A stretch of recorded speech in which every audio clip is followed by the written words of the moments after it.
কারণ আমরা আমাদের যতটুকু সামর্থ্য আছে ততটুকু আমরা আপনাদেরকে আপনাদের পাশে দাঁড়াইছি। আমি গত 8 তারিখ আসছিলাম, আসার পর আপনাদের পরিস্থিতি দেখে নিজের তো খারাপ লাগছে। খারাপ লাগার পর আমরা 3 জন একটা উদ্যোগ নিয়েছি যে আপনাদের পাশে দাঁড়াবো। তো আমরা আমাদের যাদের থেকে চাইছি তারাও দিচ্ছে আমাদেরকে, তাদের থেকে নিয়ে আপনাদেরকে এগুলো দিচ্ছি। ঠিক আছে, তো তাদের জন্য দোয়া করবেন অবশ্যই। ঠিক আছে। পানির অবস্থা খারাপের জন্য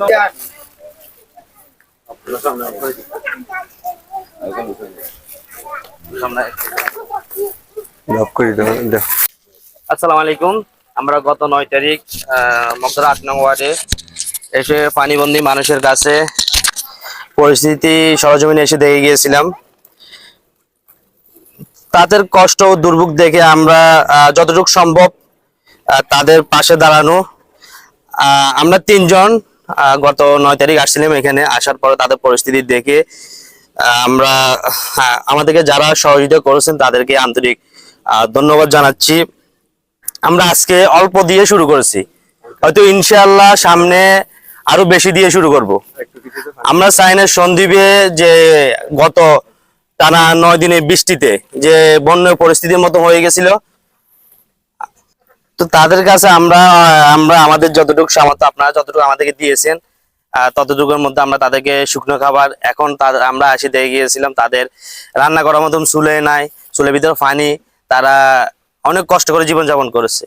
তো আমরা আপনারা যারা আমাদেরকে সাহায্য করেছেন তাদের থেকে নিয়ে আমরা তাদেরকে শুকনো খাবার আজকে দিয়ে যেতে এসেছি। তো ধন্যবাদ। আপনারা আমাদেরকে আরো সহযোগিতা করবেন যেন আমরা মানুষের পাশে দাঁড়াতে পারি এরকম করে। আসসালামু আলাইকুম, কেমন আছেন সবাই? আপনারা আশা করছি ভালো আছেন। তো আমরা চলে আসছি মগদরা 8 নং ওয়ার্ড। মগদরা 8 নং ওয়ার্ডের অবস্থা কিন্তু প্রচুর খারাপ ছিল। তো আমরা এখানে চলে আসছি সবাই মিলে। আমরা 9 তারিখেও আসছিলাম এখানে। আমরা 9 তারিখে এসে দেখেছি এখানে অবস্থা প্রচুর খারাপ